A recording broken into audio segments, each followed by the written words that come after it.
Sofia Pacheco, sou estudante de administração na Universidade Federal Rural do Rio de Janeiro e hoje vim falar um pouquinho para vocês sobre pensar fora da caixa. E quando a gente pensa sobre assuntos como empreendedorismo e inovação, que são temas da maioria das minhas palestras, muitas pessoas pensam que por fazer um curso como letras, como engenharia, como nutrição, esses temas não se adequam ao curso deles.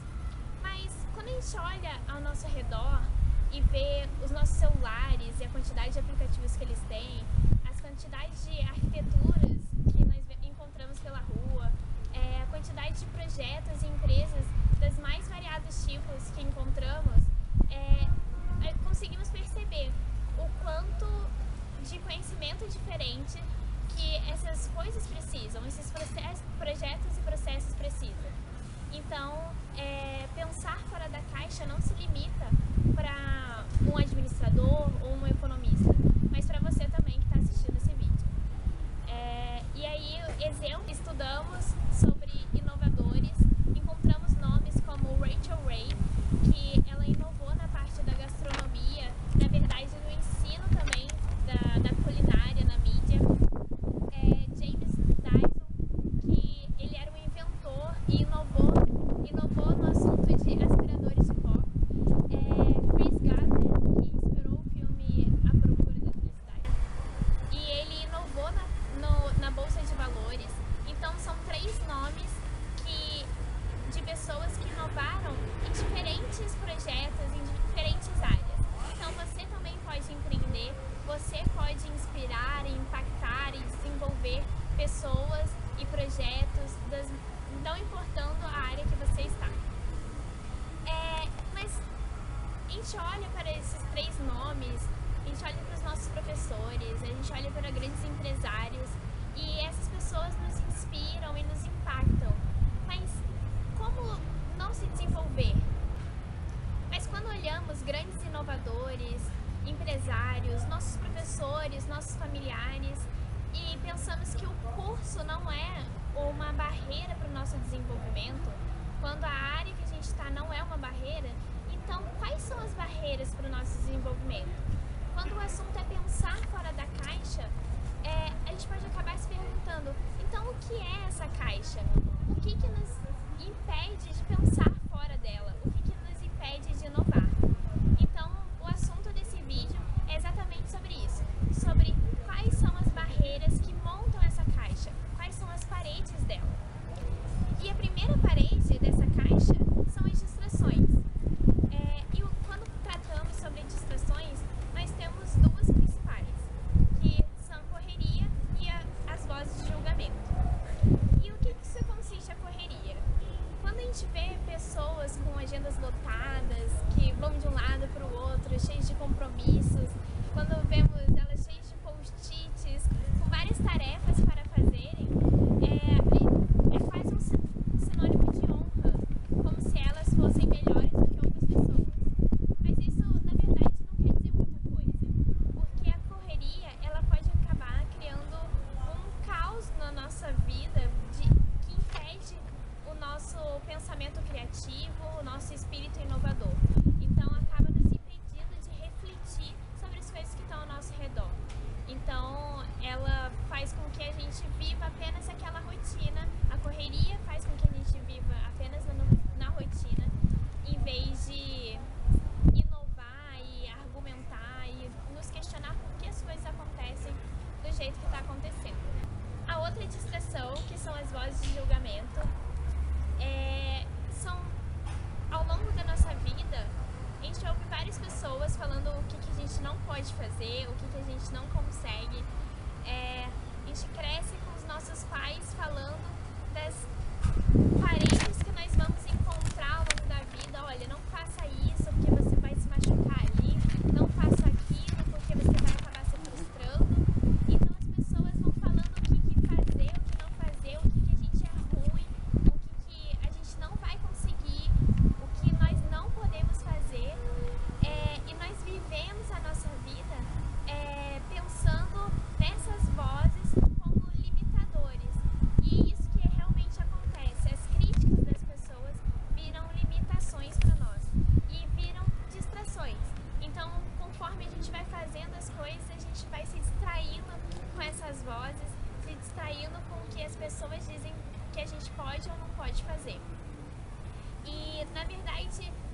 gente tem que ouvir são as críticas realmente construtivas. O que as pessoas falam que a gente pode melhorar, não simplesmente limitações.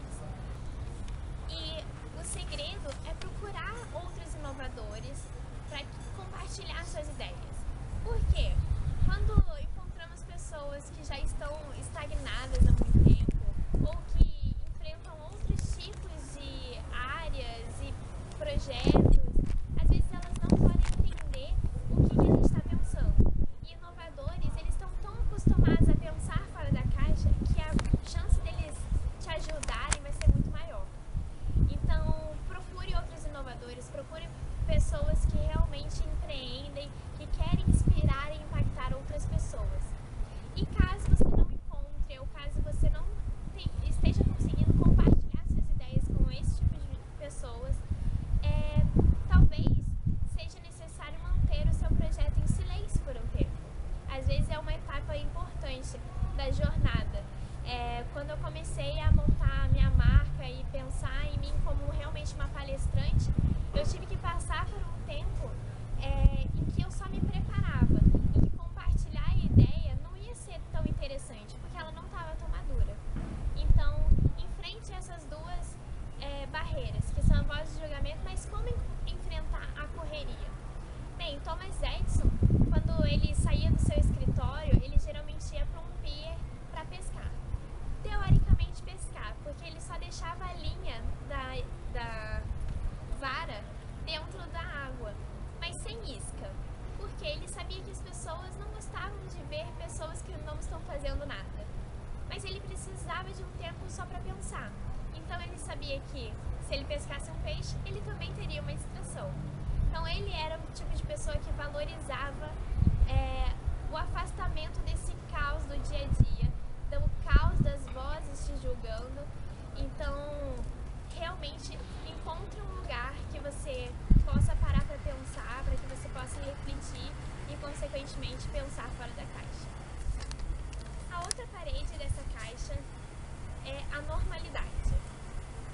Quando a gente fala sobre normalidade, existe uma analogia que é do carro, que foi feito um estudo há algum tempo que a marcha ré de um carro custava $500, mas você só usava ela enquanto dirigia 0,001% do tempo que você estava no carro. Então era algo caro para o carro, mas quando você precisava ou precisa da marcha ré, não há nada que substitua.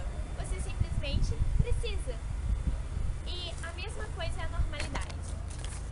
A normalidade é uma coisa que nos ajuda a viver o nosso dia a dia, mas ela às vezes precisa ser. Mas às vezes a normalidade ela precisa não existir. Então, assim como a marcha ré é para um carro, a criatividade é para a nossa vida. Então, apesar de nós vivermos sempre na mesma direção, na normalidade, às vezes a gente precisa da criatividade, e quando a gente precisa dela, é que nem a marcha ré, a gente simplesmente precisa. Então, a primeira coisa que você precisa saber é que a inovação, o pensamento inovador, ele não é normal. Ele vai em contra a várias coisas que nós pensamos. Então, é muito interessante que quando eu vou prestar consultoria para alguma empresa, quando eu vou ajudar ou assessorar alguém, às vezes eu falo uma ideia e as pessoas ficam um pouco espantadas, porque nunca ouviram algo daquele tipo.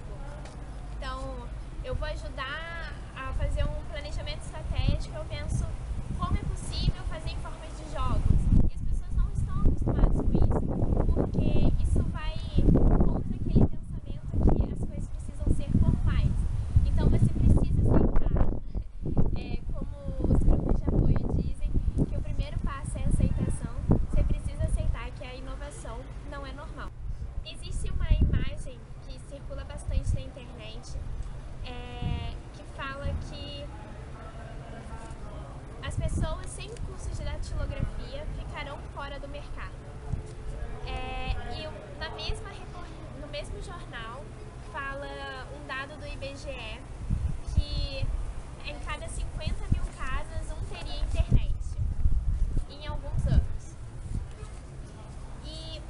pessoa normal, o que ela faria ao ver essa reportagem? A primeira coisa que ela faria seria fazer o curso de datilografia. Mas vocês já pararam para pensar que as pessoas que realmente obtiveram sucesso foram os que correram atrás de saber sobre a internet? Porque hoje em dia eu não conheço ninguém que tenha feito o curso de datilografia, mas eu uso a internet quase meu dia inteiro. E eu tenho certeza que as pessoas que foram pioneiras nisso foram as que tiveram mais sucesso a princípio. Então é realmente nadar no oceano azul, ir contra a maré. Então, como enfrentar essa barreira da normalidade? Eu acredito que a melhor forma é pensar e se para as coisas ao seu redor. Então, quando eu vejo, eu dou bastante o exemplo que eu fico vendo as lixeiras na sala de aula e eu fico inconformada de eu ter que levantar para ir até a lixeira. Então eu penso, e se a lixeira viesse até mim? Ou e se tivesse alguma forma de eu jogar o meu lixo e não bater em ninguém, realmente cair na lixeira? Isso é só uma brincadeira para ilustrar que a gente precisa pensar e se as coisas funcionassem de outra forma? E se fossem outros cargos da minha empresa que fizessem essa tarefa? E se não revolucionassem nesse processo? Por que isso te ajuda? Porque questionar ao seu redor te faz ter facilidade em pensar em alternativas, em ter maior criatividade, em inovar, em trazer realmente resultados diferentes para as coisas que as pessoas já fazem todos os dias. A outra parede é a aversão ao fracasso. É bem interessante pensar nisso, lembrando de um bebê. O que a gente vê quando um bebê está tentando aprender a andar, ele caindo toda hora. Mas imagine se o bebê tivesse medo de errar. Se ele pensasse assim, poxa, eu já caí umas 5 vezes, então dane-se, não vou mais tentar andar. Ninguém andaria hoje em dia, mas os bebês não têm medo de tentar, de errar, porque eles nunca tiveram medo tanto das vozes do julgamento, tanto as decepções de terem errado ou de ter fracassado. E aí o que a gente muda?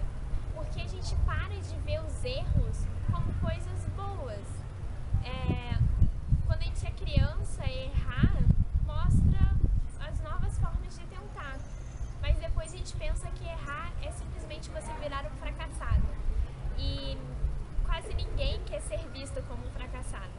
Existe um vídeo do PC Siqueira que ele fala do fracasso e que realmente não existem pessoas que nos representem quando falamos de fracassados. É até um vídeo que eu recomendo para vocês assistirem e que me fez pensar muito, porque as pessoas não querem realmente serem reconhecidas como fracassadas. Mas o fracasso é muito bom, porque ele nos mostra outras alternativas, mostra jeitos de fazer as mesmas coisas, mas de formas diferentes, ou realmente desistir de algo e tentar outros caminhos, tentar outras formas de se dar bem. Então, para enfrentar essa aversão ao fracasso, precisamos começar a olhar mais para as coisas pensando, que fantástico! E aí um exemplo da minha vida mesmo é que assim que eu decidi empreender, eu quis começar uma empresa com os meus amigos, mas as coisas simplesmente não fluíam. A gente tentou, mas eu tinha que ficar cobrando e as coisas só davam dor de cabeça. E ali eu tinha duas alternativas: ou desistir, ou continuar tentando e talvez gastar muito dinheiro naquele empreendimento. E aí eu decidi desistir. Vi que realmente eu tinha fracassado naquilo e vi aquilo como algo maravilhoso, que estava me mostrando tudo que eu não devia fazer. Então eu decidi realmente investir em mim como palestrante e aí empreender mais individualmente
muitas opções. Então, a gente está ajudando a sociedade e a nós mesmos.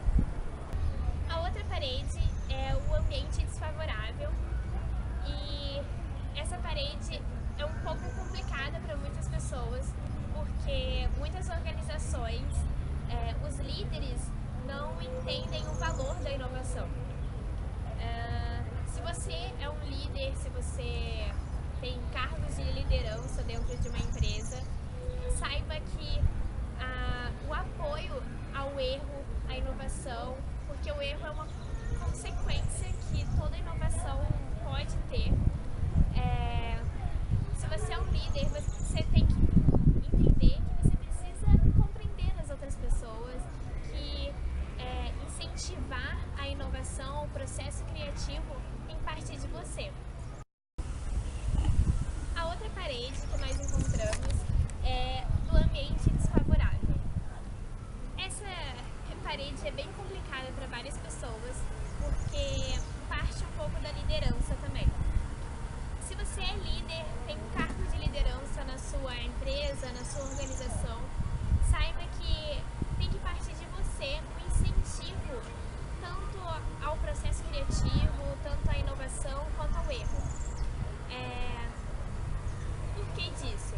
Porque as pessoas, os colaboradores, esperam dos seus líderes que realmente, ao apostarem em novas ideias, apostarem em novas formas de fazerem as coisas, eles possam dar um mínimo de apoio. E quando eles não encontram isso, geralmente a primeira atitude que eles tomam é desistir e falar: então vou continuar fazendo tudo como eu sempre fiz. E isso impede muito a inovação e o intraempreendedorismo. Empresas que são exemplos de que o pensamento inovador parte da liderança é a 3M, que tem até um vídeo que fala um pouco sobre esse relacionamento das pessoas à inovação e a compreensão do erro, e o link está aqui nas descrições. E a 3M foi a empresa eleita a mais inovadora do Brasil, e realmente eles entendem que quando um colaborador está apostando numa nova ideia, é um novo potencial para a empresa, que eles querem realmente usufruir.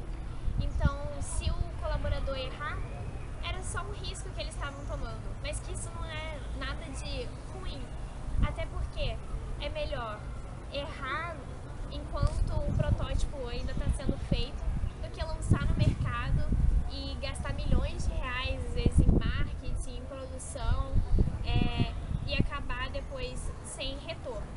Então, o erro é uma consequência, e eles entendem isso.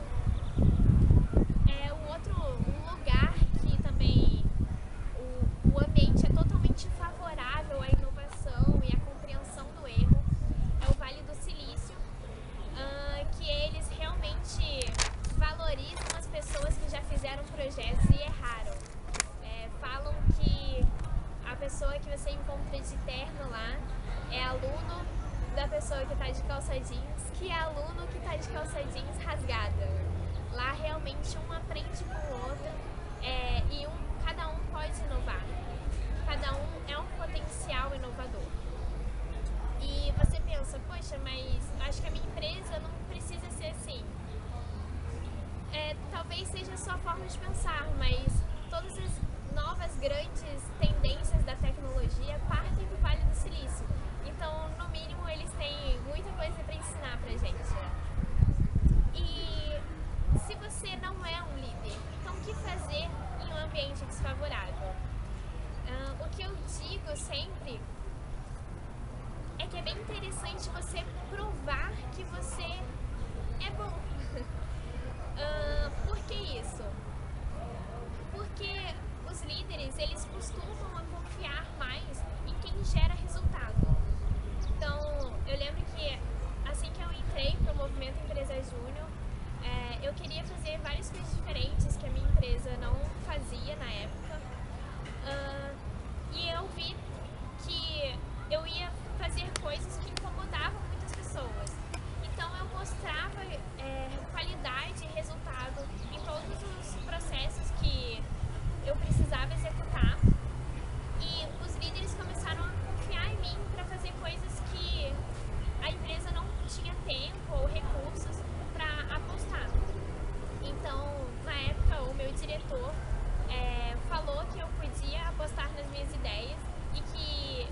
pensar fora da caixa.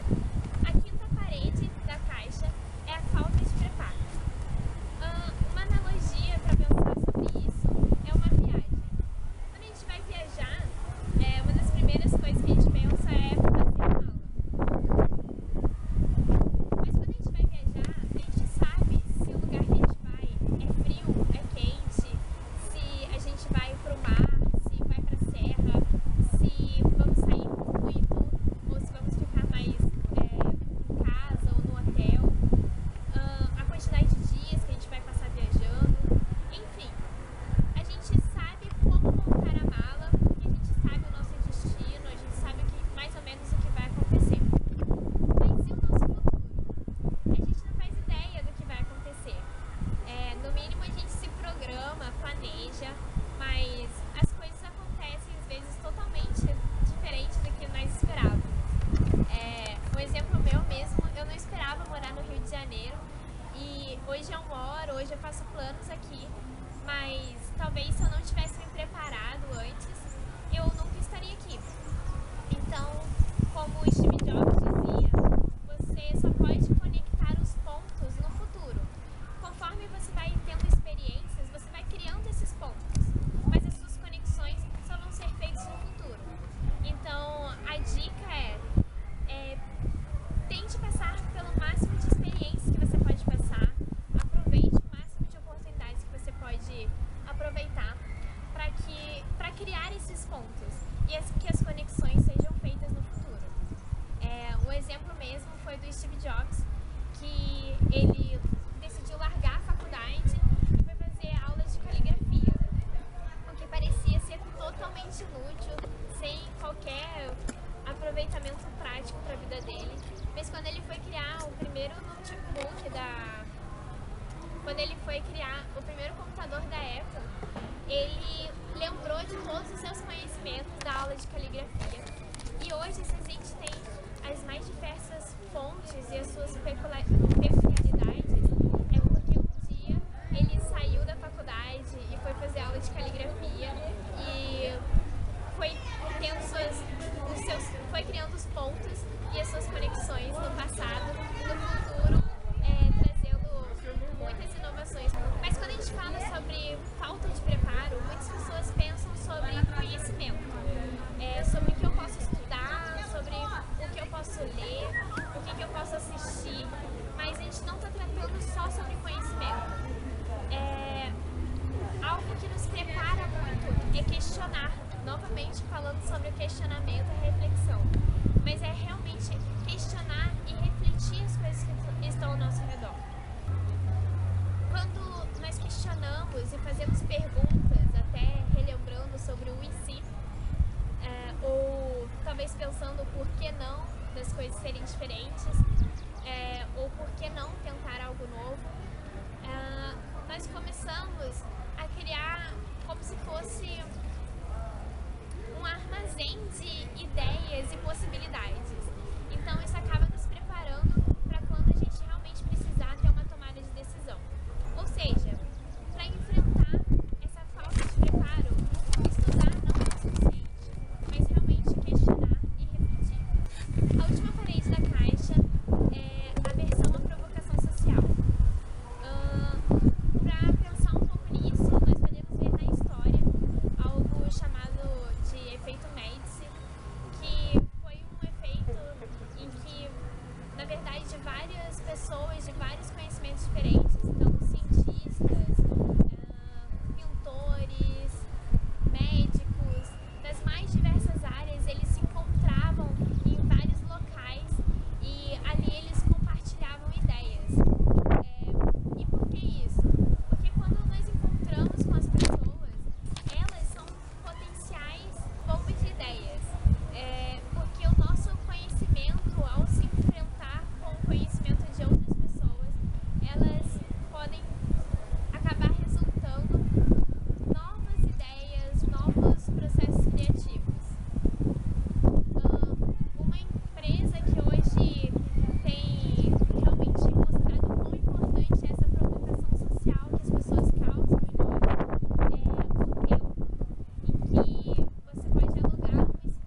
pessoas das mais diversas áreas, e ali tem surgido resultados impressionantes de realmente esse trabalho em rede, o que ele pode causar nos empreendimentos e do quanto ele ajuda a pensar fora da caixa. O importante é olhar para cada indivíduo, para cada pessoa, como uma grande oportunidade. Então, não importa a sua idade, não importa a sua forma de pensar, não importa a sua religião ou sua cultura. Na verdade, quanto mais diferente de nós, mais interessante fica, mais essa pessoa vai ter a contribuir para nós. A maior parte das grandes ideias que eu tenho, tanto para as minhas palestras quanto para os projetos que eu executo, ideias vêm com amigos, com conversas com os meus amigos, mas principalmente com pessoas que são de cursos diferentes do meu, pessoas que já estão no mercado de trabalho ou pessoas que ainda estão na escola, porque elas sempre vêm com uma perspectiva diferente. Ou seja, quando eu preciso executar algo, fazer algo novo, eu lembro de coisas que talvez eu nunca teria chance de ter passado, mas que essas pessoas puderam contribuir. Essas foram as 6 paredes, e quando a gente pensa sobre pessoas que enfrentaram barreiras, nós podemos pensar em nomes como, por exemplo, Einstein. Ele era disléxico, foi considerado o aluno mais burro da sua aula de matemática e trouxe grandes inovações, vários conhecimentos que a gente utiliza hoje foi graças a Einstein. Podemos pensar em Steve Jobs, filho de uma mãe solteira, adotado por pais que não tinham ensino superior, que largou a faculdade e trouxe grandes inovações tecnológicas que nós utilizamos hoje. Sem falar das inspirações que ele também trouxe para nós.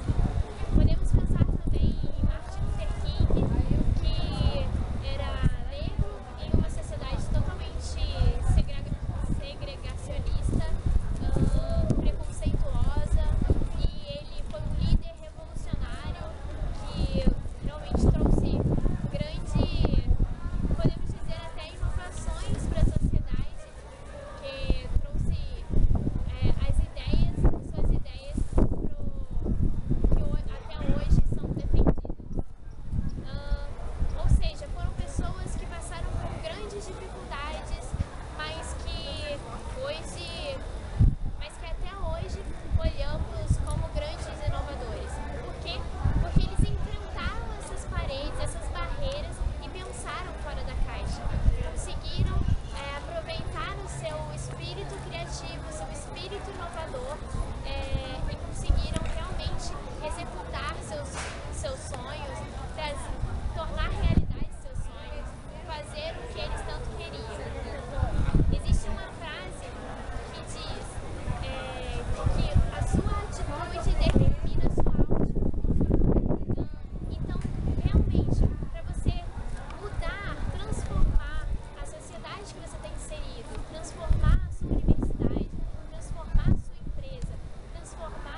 apoiado